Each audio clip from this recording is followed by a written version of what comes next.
नमस्कार मित्रों, मैं विवेक नारंग आज एक बड़े ही महत्वपूर्ण विषय को लेकर आपके समक्ष उपस्थित हुआ हूँ। सारे टीवी चैनल्स और सारा सोशल मीडिया एक द्वंद्व से भरा पड़ा है, जिसके अंदर कोई एलोपैथी की तारीफें लिखता, कोई आयुर्वेद की लिखता। क्या वास्तव में यह झगड़ा एलोपैथी बनाम आयुर्वेद का है? नहीं मित्रों, ये तो हमारी आंखों में धूल झोंकने का काम किया जा रहा है। ये झगड़ा एलोपैथी और आयुर्वेद का हरगिज भी नहीं है। आपने आईएमए के शीर्ष अधिकारियों को, पदाधिकारियों को, डॉक्टर साहिबान को टीवी में जिस प्रकार से बाबा रामदेव के ऊपर छीटाकशी करते हुए देखा या सुना, उससे आपको ये लगा कहीं पे भी कि वो आचरण किसी एक शिक्षित डॉक्टर का हो सकता था? नहीं, वो शिक्षित, क्योंकि बाबा रामदेव ने उनके द्वारा जिन दवाओं का प्रयोग किया गया और लोगों पर जिस विपरीत परिस्थितियों में प्रयोग किया गया, उस पर आक्षेप लगाया। उन्होंने जिन जिन दवाइयों का नाम लिया, उन दवाइयों के नाम के ऊपर कोई चर्चा नहीं।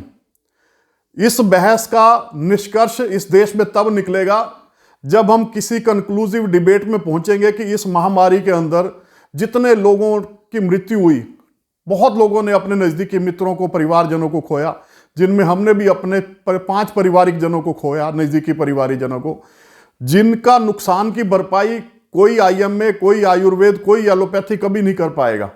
जिन परिवारों ने अपना जो खो दिया, वो उसकी पूर्ति कोई भी नहीं कर सकता। परंतु इस डिबेट का वास्तविक सृजनात्मक पहलू तो तब मिलेगा कि जब इस डिबेट से कुछ निकले। परंतु हम सब लोग एक अनर्गल बहस के अंदर छिड़ गए, आयुर्वेद बनाम एलोपैथी। नहीं मित्रों, यह दोनों पद्धतियां, चाहे वो आयुर्वेद है चाहे एलोपैथी है, वो मानव मात्र की रक्षा के लिए बनाई गई हैं। और जिन लोगों द्वारा यह बनाई गई हैं, वो महान लोग निर्विवाद थे, उनका किसी से विवाद नहीं था। वो तो मानव मात्र की सेवा के लिए ये चीजें देकर चले गए। परंतु आज उनके उत्तराधिकार को संभाले बैठे लोग, जिनमें इंडियन मेडिकल एसोसिएशन जैसी संस्थाएं हैं, क्या उनको जिस दिव्य उत्तराधिकार को उनको सौंपा गया, उन्होंने उस दिव्य उत्तराधिकार को उस गंभीरता के साथ संभाला या नहीं संभाला? उन्होंने मानवीय मूल्यों की वो रक्षा की या नहीं की, जो उसका वास्तविक प्रयोजन था उस एलोपैथी का? आज की मेरी यह पंक्तियां केवल और केवल इसी विषय पर है कि आयुर्वेद बनाम एलोपैथी।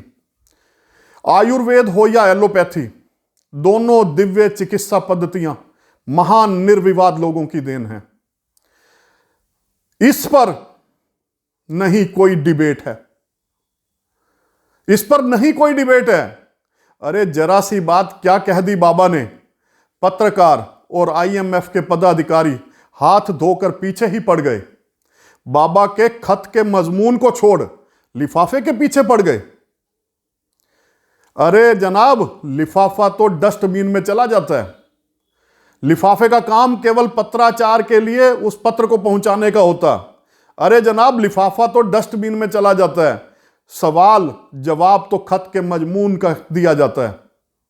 जो कंटेंट होते हैं वो की होते हैं उस, परंतु उन कंटेंट के ऊपर कोई चर्चा नहीं हुई। मालूम ना था बाबा को कि ये धूर्त पत्रकार और आईएमएफ के अधिकारी मूल विषय को छोड़ द्वंद्व यह आयुर्वेद बनाम एलोपैथी का बना डालेंगे। सवाल तो अभी और गंभीर पूछे जाने बाकी थे।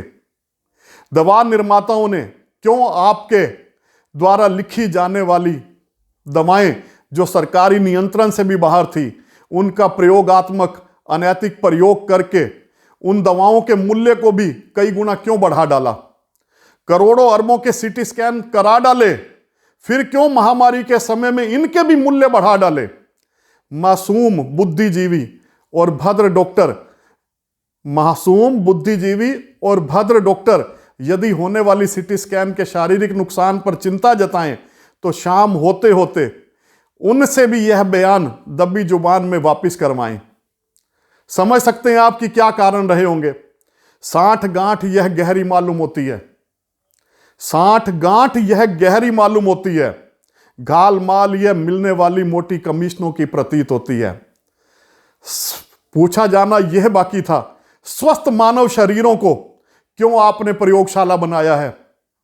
स्वस्थ मानव शरीरों को क्यों आपने प्रयोगशाला बनाया है? महत्वपूर्ण जिंदगियों को क्यों मौत की भेंट चढ़ाया है? ऐसा अनुभव पहली बार जीवन में हमारे सामने आया है। आमजन बीमारी होने के बावजूद भी अस्पताल में जाने के नाम से भी घबराया है।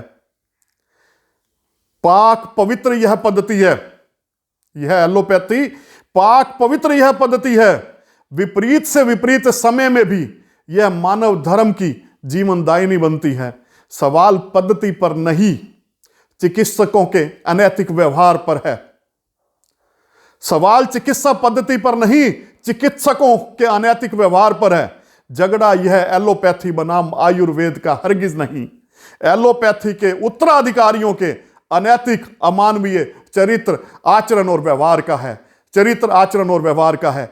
आयुर्वेद हो या एलोपैथी, दोनों दिव्य चिकित्सा पद्धतियां महान निर्विवाद लोगों की देन है। इस पर नहीं हमारी कोई डिबेट है, नहीं हमारी कोई डिबेट है।